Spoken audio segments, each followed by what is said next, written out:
जीव के जन्म का हेतु इच्छा है। इच्छा मिट जाए तो अभी जीवन मुक्त हो जाए। इच्छाओं से ही पाप होता है, इच्छाओं से ही पुनर्जन्म होता है, इच्छाओं से ही अशांति, बंधन, क्लेश, चिंता, शोक इनकी प्राप्ति होती है। यदि इच्छा का त्याग हो जाए, चाह का त्याग हो जाए मानव जन्म में, तो इस जन्म का परम लाभ भगवत प्राप्ति निश्चित हो जाए। सकल कामनाहीन जे ते राम भगति रस लीन। प्रभु की भक्ति रस में लीन वही हो जाता है जिसकी सारी कामनाएं शांत हो गई हैं। ये कामनाओं का शांत होना बड़ा कठिन है। ऐसा लगता है कि इस कामना की पूर्ति से कामना की शांति होती है, पर भ्रम है। कामना की पूर्ति से और कामनाओं की उत्पत्ति होती है। इसीलिए भगवान अपने जनों की लौकिक कामनाओं को पूर्ण ना करके ऐसे विघ्न डाल देते हैं जिससे वो निराश होकर एकमात्र श्री भगवान के चरणों की आशा रखकर वो परम सुख को प्राप्त करता है।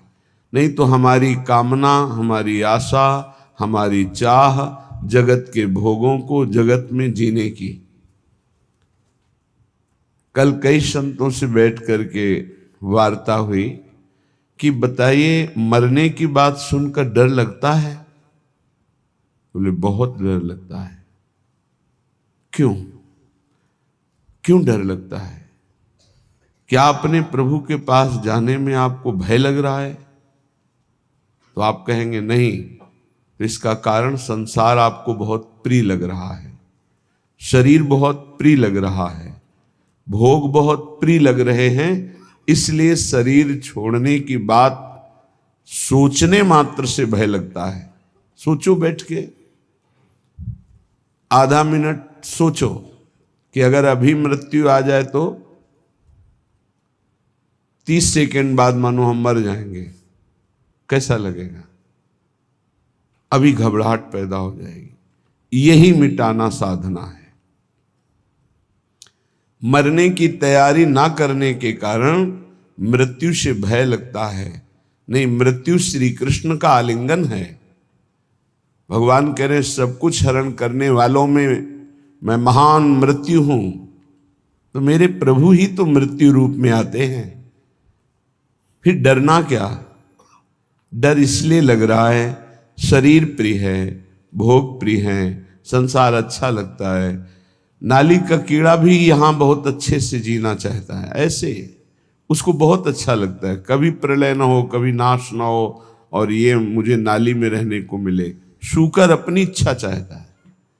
सब अपनी अपनी इच्छाओं में ही जीना चाहते हैं, इसीलिए मरने से भय लगता है। यदि इच्छा का नाश हो जाए तो मृत्यु नामक कोई वस्तु है ही नहीं, कोई भय नहीं है। थोड़ी देर सोचो, दूसरे के उपदेश की जरूरत नहीं, आप खुद सोचिए। मृत्यु तो होनी ही है, निश्चित होनी है। इसका नाम मृत्यु लोक है। जो यहां जन्मेगा वो मरेगा, निश्चित पक्का है ये। अब जब मरना ही है तो हम मरने की तैयारी ऐसी क्यों न कर ले कि मुझे मृत्यु से भय न लगे, पर हम जीने की तैयारी में खूब लगे हैं। देख लो, बढ़िया मकान, बढ़िया खान पान, वस्त्र, परिवार, रिश्ता, नाता, ये सब जीने की तैयारी पूरे जीवन भर करते रहे, पर मरने की तैयारी नहीं की, इसलिए मृत्यु से भय लगता है। और मरना निश्चित है, छूटना निश्चित है, तो ये फिर मन पछतई है अवसर बीते। ये अंत ही तो ही तजेंगे पामर, तू न तजय बही ते। मन पछतई है अवसर बीते। बढ़िया अवसर है, मृत्यु पर विजय प्राप्त करने का बढ़िया अवसर है।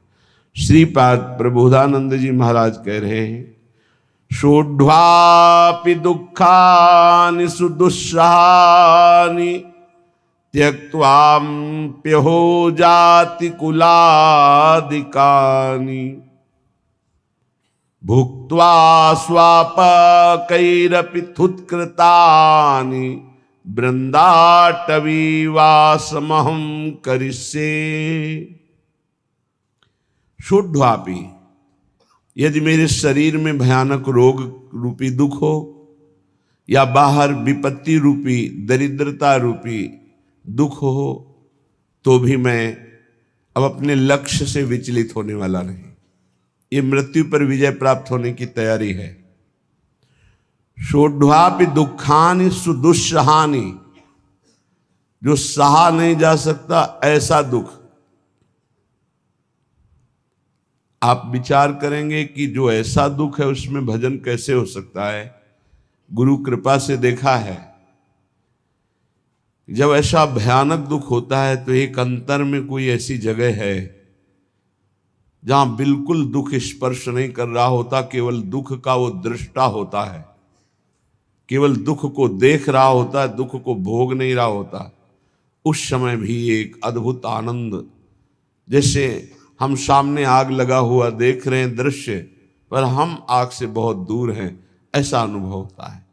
इसलिए जब तक आप नाम जप नहीं करेंगे, जब तक आप भगवत आराधना नहीं करेंगे, तब तक आप दुखों को सहन करने में असमर्थ रहेंगे, और जहां दुख आया तहां फिर भजन नहीं बनेगा। कल एक उपासक एकांतिक में प्रश्न कर रहे थे कि बहुत कृपा है हमारे ऊपर प्रभु की, खूब नाम जप करते रहे, पर अब हमारा शरीर अस्वस्थ हो रहा है, अब भजन में रुचि नहीं रह गई। ऐसा कैसे हो सकता है कि आपका खूब नाम जब चल रहा हो, खूब अच्छा लग रहा हो, फिर भजन छूट जाए रोग में, और साधारण रोग, शुगर हो जाना, ब्लड प्रेशर हाई लो हो जाना, ये तो सबके लगभग लगभग है। कोई बिरला ही बचता है जिसके शरीर में रोग ना हो, ये कलिकाल है। अगर रोग इस साधारण आने पर आपका भजन छूट जाता है, तो असाध्य रोगों में क्या करेंगे आप? तो फिर प्रभु को भूल ही जाएंगे। तो आपकी तैयारी क्या रही? तैयारी तो इसी बात की है कि भारी विपत्ति बाहर और अंदर शरीर रोग ग्रसित पर हम आपका भजन नहीं छोड़ेंगे। शुद्ध्वापि दुखानि सुदुस्सहानि, ऐसा दुख जो सहा नहीं जा रहा, उस समय भी हम राधा राधा राधा राधा ऐसा रटेंगे। त्यक्त्वाप्य हो जाति कुलादिकानि, हमारे कुल के, हमारे जाति के, हमारे परिवार के त्यक्त्वा, हमें त्याग दे, तो भी मैं ऐसी परिस्थिति में भी प्रभु का स्मरण नहीं छोड़ूंगा। भुक्त्वा स्वापाकैरपि थुत्कृतानि, बहुत ऊंची बात कह रहे हैं कि यदि मुझे श्रीधाम वृंदावन का वास मिले, आश्रय मिले, और मुझे नीच जनों का जूठन पाना पड़े, तो मैं वो पा करके रहूंगा, पर अब मृत्यु की तैयारी में कसर नहीं रखूंगा, अब मृत्यु पर विजय प्राप्त करूंगा। धाम का आश्रय लेकर सत्संग करते हुए नाम वाणी में ऐसा चित्त डुबोऊंगा कि शरीर अस्वस्थ हो तो भी भजन न रुके, भारी विपत्ति हो तो भी भजन न रुके, परिवार के लोग हमें त्याग दें तो भी भगवद आश्रय न छूटे, और हमको जूठन मांग के खानी पड़े तो भी भगवद आश्रय नहीं छोड़ेंगे। ऐसे पुरुष को परम पद की प्राप्ति होती है। इतना धैर्यवान होना चाहिए। ये छुटपुट विपत्तियां, रोग, ये हमारे पाप कर्म के प्रभाव से ही आते हैं। हमको आनंद पूर्वक सहना सिखाता है सत्संग, शास्त्र, भजन, ये सामर्थ्य देता है। भजन नहीं तो बातों से नहीं सह पाओगे। इसीलिए यावत स्वस्थमिदम कलेवरम यावत च दूरे जरा, जब तक आपका स्वास्थ्य ठीक है, वृद्धावस्था दूर है, तब तक भजन कर लो। ऐसा अभ्यास कर लो कि किसी भी स्थिति में भजन न छूटे। घर छोड़ने के पहले गुप्त रूप से 4-4 दिन, 5-5 दिन भोजन का त्याग करने का अभ्यास गुप्त रूप से किया, क्योंकि हमको बाहर मिले ना मिले तो हम कैसे रह पाएंगे। पहले तैयारी की जाती है। एक एक को मृत देखा, एक एक को मृत देखा, माँ को, परिवार को, सबको।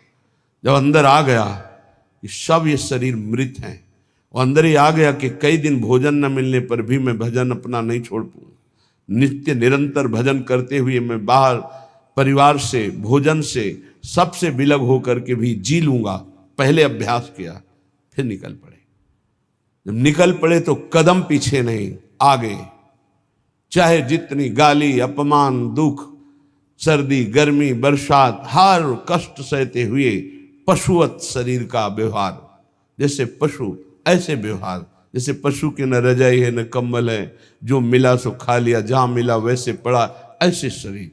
तब वो जाकर के अंदर वेदना जागृत हुई, कैसे ब्रह्मबोध हो, कैसे भगवत प्राप्ति हो। अब तो जीवन का लक्ष्य केवल भगवत प्राप्ति। तब जहां कहीं भी चित्त की वृत्ति विशेष संयोग के लिए लालायित हुई, वहीं रो रो कर प्रभु से प्रार्थना, प्रभु बचाओ, ऐसी वृत्तियों से बचाओ जो आपसे विमुख कर रही। बस एक ही उपाय मिला है आज तक विषयों पर विजय प्राप्त करने का, रो कर भगवान से प्रार्थना करना। नहीं, विषय इतने प्रवीण हैं कि इंद्रियों को बलात् अपने में तन्मय कर लेते हैं। इंद्रियां इतनी प्रबल है कि मन को बलात् अपने में अधीन कर लेती। मन इतना प्रबल है कि बुद्धि को अधीन कर लिया। बुद्धि इतनी प्रबल है कि जीवात्मा उसी में तन्मय होकर भोगों में लग गया। ये कहने में इतना समय लगा, तन्मय होने में इतना भी समय नहीं देता। विषय एक सेकंड में तन्मय करा देता है। जहां तन्मय हुआ वहां भ्रष्ट हुआ। इसलिए कैसी भी परिस्थिति हो, भजन का अभ्यास कर लो। जीवन में एक ही बात दृढ़ निश्चय रही गुरु प्रताप से, हमारा स्मरण न छूटे। बस उसके लिए पूरा जीवन लगा दिया गया है, स्मरण न छूटे। हजारों के बीच में या एकांत में, भूख प्यास में या छके हुए, अपमानित होकर या सम्मानित होकर, सर्दी, गर्मी, बरसात, कोई भी परिस्थिति हमें भगवान से विमुख न कर पावे। कोई कहने वाला थोड़ी था परमार्थ में जब चले, कोई सिखाने वाला थोड़ी था। एकमात्र परमात्मा स्वरूप गुरुदेव हर समय साथ रहते, हमारे दिमाग में रहते। 3 बार गंगा स्नान, चाहे सर्दी हो, चाहे गर्मी हो, चाहे बरसात हो। एक ब्रह्म मुहूर्त 3 बजे 4 बजे के बीच में जब भ्रमण करते थे, अगर कहीं रुके तो 2 बजे के बाद उठकर गंगा किनारे। पर भ्रमण में ऐसी, क्योंकि पता नहीं कौन कहाँ घाट है, कहाँ स्नान करना है, तो 4 बजे के लगभग। फिर 9 और 10 के बीच में एक स्नान, और फिर 3 और 4 के बीच शाम। ये शौच लगे न लगे उससे नहीं, 3 बार त्रिकाल स्नान करना और त्रिकाल आराधनाएं कुछ गुरु प्रदत्त। अपने को जब तक आप दुख सुख में समान रखकर साधना में भाव नहीं रखेंगे, तब तक आप नहीं चल सकते। क्योंकि ऐसी परिस्थितियां माया डाल देगी।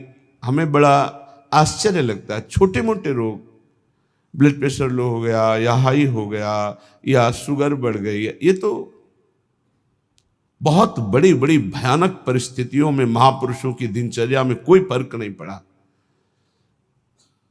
तिवारीपुर सेनपुर के समीप है, वहीं एक पंजीरी बाबा रहते थे। उनकी एक सिद्धि थी ऐसी कि इतना बड़ा पात्र था मिट्टी का, और हजारों दसियों हजार लोगों को पंजीरी ऐसे देते थे, एक एक मुट्ठी, कितनी भी 100 ग्राम 50 ग्राम उसमें डाल दी गई, बस लाल चला ऐसे ऊपर रख दिया, बस उससे देते चले जा रहे। दसियों हजार लोगों को पंजीरी बांट देंगे, उतनी ही बची रहेगी। ऐसे सिद्ध महापुरुष। पर उनका नियम था, सुबह 2 बजे रात्रि से लेकर के दोपहर 2 बजे तक गंगा जी में खड़े होकर मंत्र जपना। प्रारब्ध भोग उपस्थित हुआ, कछुआ ने काट लिया, पर वो अपने हिले नहीं साधन से। अब वहां दंडवत प्रणाम करने वाले हजारों लोग, लेकिन पूछने वाला कौन होता है, आप कैसे हैं? ये तो कोई बिरला ही। अब उनकी सड़न पैदा हुई, उसी पैर में मवाद बनने लगा। वो वैसे ही दिनचर्या, कीड़ा पड़ गए, वैसे ही दिनचर्या। जब कीड़ा पड़ गए, दुर्गंध आने लगी, तब दूर से लोग दंडवत करते, पंजीरी लेने नहीं नजदीक आते, तो हंसते। ये संसार है, हंसते। कभी उनको शोक ग्रसित नहीं देखा, कभी नहीं देखा। एक संत भगवान को देखा कि कमर से नीचे बेकार हो गए, प्रारब्ध भोग है। ऐसे हाथ के ऐसे बल से गंगा जी जाना, स्नान करना, अपनी दिनचर्या में जब उनसे बात करते अमृतमय आनंद में डूबे रहते हैं। ये है साधना का फल। शरीर की कैसी भी परिस्थिति हो, हमारे भगवदानंद में फर्क ना पड़े, तब तो साधन। तो कह रहे हैं शुद्धापि दुखानि सुदुस्सहानि, तैयार हो जाओ। देखो ये तैयारी है मृत्यु पर विजय प्राप्त करने की। चाहे जैसी दुख की परिस्थिति हो, चाहे जैसी परिस्थिति, भजन न छूटे। आप भजन को पकड़ने की कोशिश करें, भजन आपको पकड़ लेगा। जिस दिन भजन पकड़ लेगा उस दिन छूटेगा ही नहीं, रात दिन गूंजता रहता है। कैसी उसको आनंद की अनुभूति होती होगी जिसका निरंतर मंत्र चलता है, नाम चलता है। तो ना हम गमिष्यामि सताम समीपतो, वृंदावन छोड़कर, वृंदावन के रसिकों को छोड़कर मैं किसी भी महापुरुष का संग नहीं करूंगा। ना हम गमिष्यामि सताम समीपतो, जो प्रिया प्रीतम के प्रेम रस से अनविज्ञ हैं, उस रस के ज्ञाता नहीं है, मैं उनका सत्संग नहीं करूंगा और ना ही करना चाहिए। क्यों? क्योंकि हमारे भाव को पुष्टता मिलेगी, इष्ट मिले और मन मिले, और मिले भजन रस रीति। जहां इष्ट मिले, भजन रस रीति मिले, प्रेम रस का मन मिले, वही सत्संग में रंग आएगा, अन्यथा बाधा पड़ जाएगी। क्योंकि बहुत प्रकार की भक्ति है, बहुत प्रकार के भक्त हैं, बहुत प्रकार की साधना है, बहुत प्रकार के साधक है। तो हमारे समाधान का, चित्त के समाधान का विषय रसिक जन है। रे मन रसिकन संग बिन रंच न उपजय प्रेम। इसलिए महाप्रभु हरिवंश चंद्र जी भी कहते हैं, वृंदान सर्व महता मपहाय दूराद। बाहर के बड़े बड़े महापुरुषों को प्रणाम करके अगर प्रेम प्राप्त करना चाहते हो श्यामा श्याम का, तो वृंदावन के रसिकों का संग करो। तो उनके संग से, जिनका स्वभाव है सत्तारणी कृत स्वभाव, ऐसी श्री जी से आपका अपनापन हो जाएगा। तो ना हम गमिष्यामि सताम समीप, तो मैं नहीं जाऊंगा किसी भी बड़े महापुरुष के पास जो वृंदावन रस से दूर हैं। ना हम वदिष्यामि निजम कुलादिको, मैं कभी कुल का परिचय बता करके अपनी महानता देने वाले का मैं कभी संग नहीं करूंगा। क्योंकि महान वो है जो इष्ट में तन्मय है, ना कि जाति पक्ष में, कुल पक्ष में। ऐसी महानता ना विद्वान पक्ष की। विद्या रूप महत्व कुल धन यौवन अभिमान, इनका आदर नहीं होता। अगर इनका आदर होता है तो असत का आदर होता है, असत का संग होता है। श्रीपाद करें, ना हम वदिष्यामि निजम कुलादिकम, ना मैं अपने कुलादि का परिचय दूंगा और ना कुल का परिचय देने वालों का संग करूंगा। ना हम मुखम दर्शितास्मि कस्यचित्, मैं ऐसे का कभी मुख भी नहीं देखना चाहूंगा जो प्रिया प्रीतम से विमुख होकर के संसार के राग रंग में मगन है। वृंदाटवी वास कृतेति साहसी, मैं अत्यंत साहसी होकर के, असंग रह करके श्री प्रिया प्रीतम का निरंतर भजन करूंगा। आह कीदृक् पुण्य राशे, आहा कैसे पुण्य प्रकट हो गए कि हमारी श्री जी की करुणा उदय हुई और मुझे वृंदावन धाम का वास मिला, आने को मिला, दर्शन करने। आहा कीदृक् पुण्य राशे सुपरिणतरियम केयमाश्चर्य रूपा, कारुण्य उदार लीला स्फुरति भगवतः कोनु लाभोद्भुतोयम।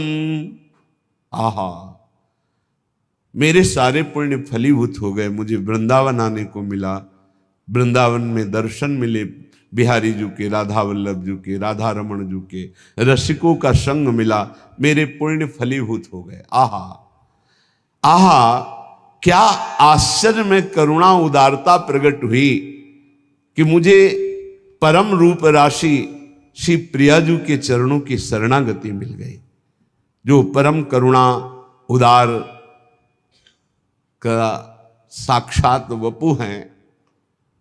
श्री जी के रूप का एक ऐसा प्रभाव कि रोए बिना नहीं रह सकते आप।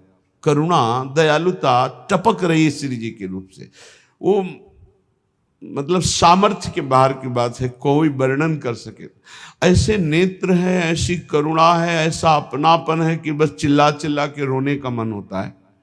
तो कहते आहा हमारे ऊपर कितनी करुणा हुई, केम आश्चर्य रूपा, कैसा ये आश्चर्य में रूप है मेरी प्यारी जू का।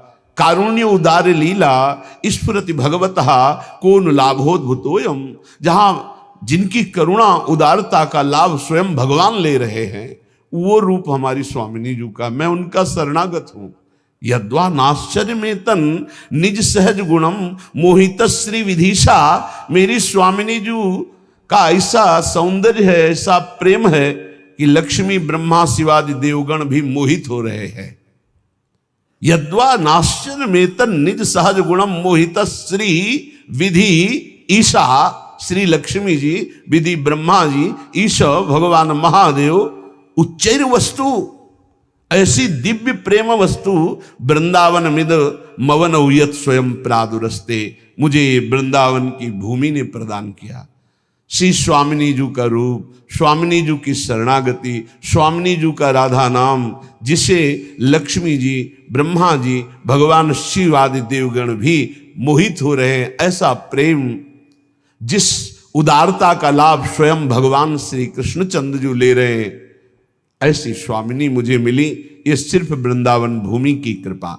इसलिए मेरी जिह्वा रटन वृंदारण्येत्यविरत मटस्तत्र परितो, नटन गायन प्रेम्णा पुलकित वपुस्तत्र विलुठन, त्रुटत सरवग्रंथि स्फुटदति रसोपास्ति पटिमा, कदाहम धन्यानाम मुकुटमणिरेशोस्मि भविता, मैं बन गया सबका मुकुटमणि। ये देखो हम श्यामाजू के बल अभिमानी, कदाहम अहम धन्यानाम, मैं धन्यों में धन्य हो गया, मुकुटमणि रेशोस्मि अस्मि, मैं भविता, मैं मुकुटमणि बन गया। किस बात से? क्योंकि मुझे ऐसी प्यारी जू की शरणागति मिली, मुझे प्यारी जू का नाम रटने को मिला। तो रटन वृंदारण्य, मैं वृंदावन में रहकर राधा राधा राधा ऐसा रटूंगा। विरत मटस तत्र परितो, वृंदावन की गलियों में घूमता हुआ, नटन गायन प्रेमणा, नाचते हुए और पद गायन करते हुए। हा, पद गायन करते हुए। बन की कुंजन कुंजन डोलन, निकसत निपट साकरी बीथिन, परसत नाहि निचोलन, बन की कुंजन कुंजन डोल। साथ में प्रियालाल बन विहार कर रहे, भावना करते हुए उपासक पद गायन। देखी सखी राधा पिय केली, देखो सखी प्रिया प्रीतम कैसे प्रेम रस क्रीड़ा करते हुए वन विहार गहवर वन में कर रहे। सुंदर पुलिन सुभग सुखदायक, नव नव घन अनुराग परस्पर, खेलत कुंवर नागरी नायक। सखी देखो कैसे यमुना का पावन पुलिन है, नवीन नवीन अनुराग में डूबे हुए नव किशोरी नव किशोर कैसे पावन यमुना पुलिन के तट पर क्रीड़ा कर रहे, खेल रहे हैं। आज निकुंज मंजू में खेलत नवल किशोर नवीन किशोरी। देखो सखी आज सुंदर नवम नवम जहां शोभा प्रकाशित हो रहे, ऐसे नवीन निकुंज में हमारी नवल किशोरी जो खेल रहे। देखो सखी आज दोनों प्रिया प्रीतम अपने कर कमल में सुंदर सुंदर नील कमल और स्वर्ण कमल लेकर सैया की रचना कर रहे हैं। नवल नागर किशोर मिली, कुंज को मल कमल दलन सिज्या रची। ऐसे विविध पदों को गाते हुए भाव में डूबा हुआ, नटन गायन प्रेमणा पुलकित वपुस्तत्र बिलुठन, नाचता हुआ गाता हुआ और रज में लौटता हुआ। ये मेरी प्यारी जू प्यारे जू की चरण रज है, ये रसिकों की चरण रज है। बार बार अपने शरीर को अभिषिक्त करता हुआ, त्रुटत सरव ग्रंथि, जड़ चेतन की ग्रंथ टूट गई, चिदानंद स्वरूप प्रकाशित हुआ। तो क्या कदाहम धन्यानाम, मैं धन्य हो गया, मुकुटमणि रेशोस्मि भविता, मैं मुकुटमणि बन गया, भक्तों का मुकुटमणि। ये सर्वोपरि महामाधुर्य रस में स्थित गर्व से कहते हैं धन्यानाम मुकुटमणि रेशोस्मि अस्मि भविता, क्योंकि वृंदावन की भूमि ने मुझे महान बना दिया।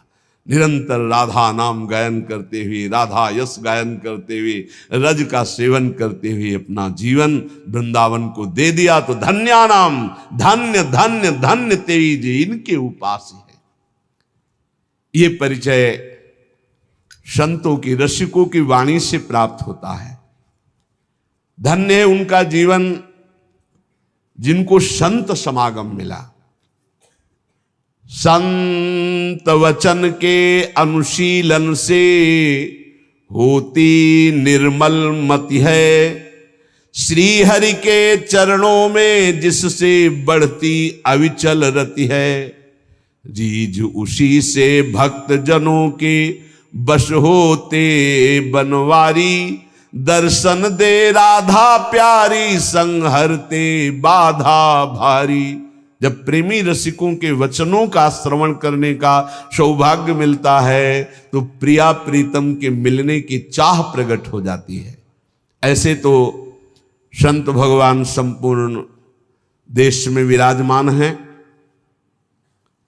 सबई सुलभ सब दिन सब देशा, सुलभ हैं, पर इनको पहचानना बहुत कठिन है। संतों की कोई दुकान नहीं होती है और ना कोई, जैसा लिखा है, ना कोई उनके साइन बोर्ड होते हैं जिससे उनकी योग्यता पहचान ली जाए। जो दुर्भागी जन होते हैं, कभी कभी भगवान की कृपा से उनको भी संत संग मिलता है। दुर्भागी खलऊ करें भली पाय सुसंगु, पर मिटे न मलिन स्वभाव भंगु। वो खल दुष्ट स्वभाव वाले लोगों को भी भगवान अवसर देते हैं, संत समागम जाओ, पर वो देखने, सुनने, मनन करने की योग्यता न रखने के कारण वो और कुछ देखते हैं और निंदा करके अपने दुर्भाग्य को और पुष्ट कर लेते हैं। हम यहां वार्ता कर रहे हैं सत्संग से परम लाभ लेने वाले श्रद्धालुओं की। सत्संगति दुर्लभ संसारा, निमिष दंड भरी एक बारा।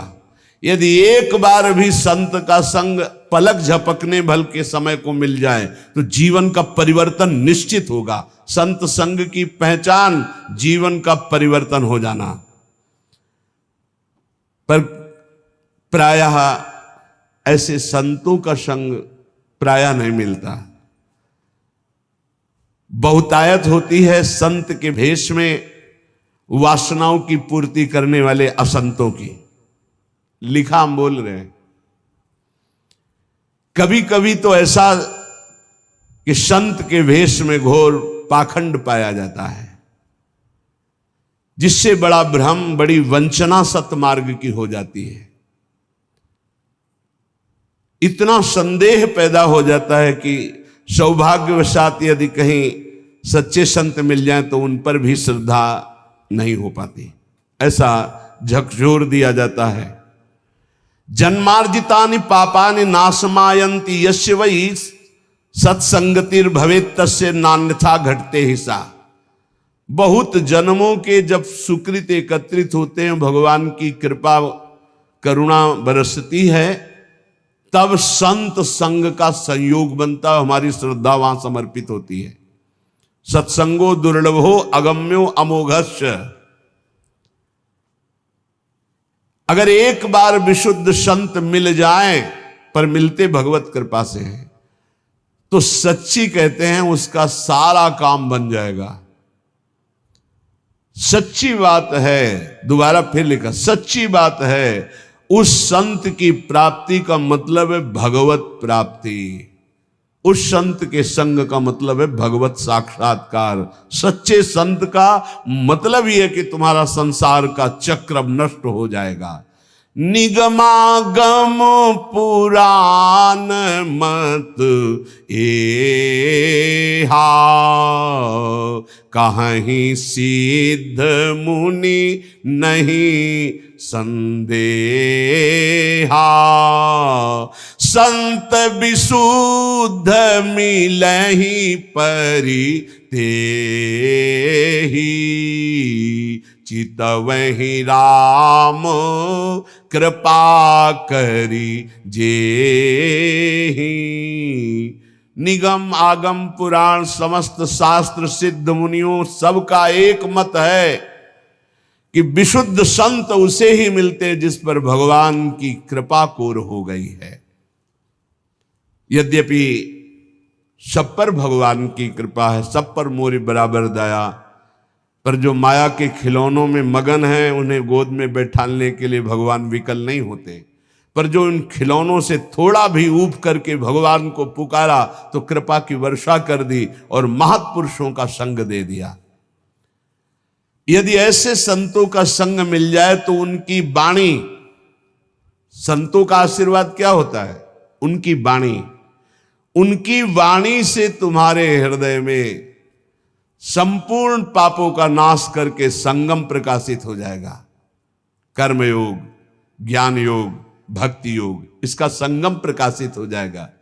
कह रहे जहां कर्म की कालिंदी में मिलती भक्ति की गंगा, सरस्वती हुए जहां ज्ञान की गूढ़ अगम में अभंगा। त्रिविध साधनों की बहती है सुंदर जहां त्रिवेणी, धन्य संत वाणी प्रयाग सी निश्रेयस निश्रेणी। कर्मयोग, भक्ति योग, ज्ञान योग, मानो कर्मयोग यमुना जी और परम ज्ञान योग सरस्वती जो गुप्त रूप में है, और प्रकाशित प्रगट भक्ति योग मानो गंगा जी, मानो गंगा यमुना सरस्वती का संगम। कर्मयोग, भक्ति योग और ज्ञान योग तीनों संत वाणी के द्वारा हृदय में प्रकाशित हो जाते हैं। भगवान व्यासदेव जी, वाल्मीकि जी, नारद जी, वशिष्ठ जी, सुखदेव जी, ये सब तो महान महान अवतारी पुरुष हैं। इन सबकी वाणी में जो शास्त्रों में वर्णन किया गया है, जो संतों ने वर्णन किया है, उसका जो अनुभव करके संत जन बोलते हैं, तो त्रिभुवन में कोई ऐसा नहीं है, अगर वो एक बार वाणी कान में पहुंच गई तो उसका परिवर्तन निश्चित है। उसके जीवन में भगवत प्रकाश निश्चित हो जाएगा संत वाणी से। निमिषार्ध, पलक झपकने के आधे समय के लिए भी यदि संत का संग हो जाए तो एक दिन ऐसा आएगा कि उसका मन हठात भगवान के चरणों में लग जाएगा। समय जरूर लगेगा। इसलिए प्रभु से प्रार्थना करो कि मुझे भगवत प्रेमी महात्माओं का संग मिले। प्रायः बड़े बड़े संतों ने भी यही मांगा है।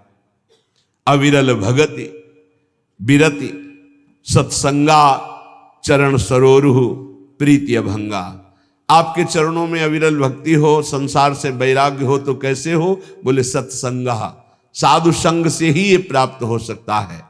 बार बार बर मांगो हर्ष देव श्री रंग, पद सरोज अनपायनी भक्ति। अनपायनी भक्ति तो कहां से मिलेगी? बोले सदा सत्संग, वो संतों के संग से ही प्राप्त होती है। अनुभूति युक्त वचन संतों से ही प्रकट होते हैं। पढ़ लिख कर प्रवचन और अनुभूति युक्त वचन में अंतर होता है। पढ़ लिख कर जो वचन होते हैं वो खोखले होते हैं, उनमें दम नहीं होती कि सामने परिवर्तन कर सके, क्योंकि स्वयं का परिवर्तन नहीं हो पाया। संतों के वचन में यह अंतर होता है कि प्रभु की कृपा का कारण विशेष उन्होंने अनुभव किया है। अनुभव करके जो ही बोलते हैं तो वो शब्द कान में जाकर हृदय के अंधकार का नाश कर देते हैं।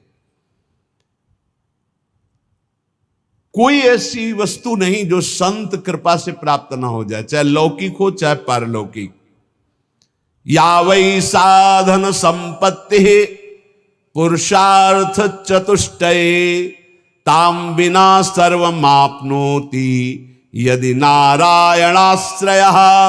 भगवान श्री हरि के जो आश्रित जन है उनका यदि संग हो जाए तो यद्यपि कहा गया है कि चतुष्टय साधन होने के बिना ज्ञान नहीं हो सकता, पर ऐसे संत जो भगवत आश्रित है उनके संग के प्रभाव से बिना अन्य साधनों के शुद्ध ज्ञान हो जाएगा और चारों पुरुषार्थ धर्म अर्थ काम मोक्ष चारों पुरुषार्थ प्राप्त हो जाएंगे। अकाम हो या सकाम, निष्काम हो या कामना युक्त, एकमात्र भगवान श्री हरि के चरणों की आराधना कृतकृत्य कर देती है और ये बिना संतों के संग के नहीं मिलती। अकामः सर्व कामो वा मोक्ष काम उदार धीहि तीव्रेण भक्ति योगेन यजेत पुरुषम परम। जो कुछ चाहते हो, जो कुछ पाना चाहते हो लोक परलोक में, सब कुछ तुम्हें मिल जाएगा। नहीं चाहोगे तो मोक्ष भी मिल जाएगा, प्रेम मिल जाएगा, पर तुम उदार बुद्धि होकर भगवान श्री हरि की तीव्र भक्ति करो, परम पुरुष श्री हरि की आराधना करो, और ये होगी संत संग से। जब तक संत संग नहीं तो भगवान की प्रेम लक्षणा भक्ति या तीव्र भक्ति या विशुद्ध भक्ति हृदय में जागृत नहीं हो सकती।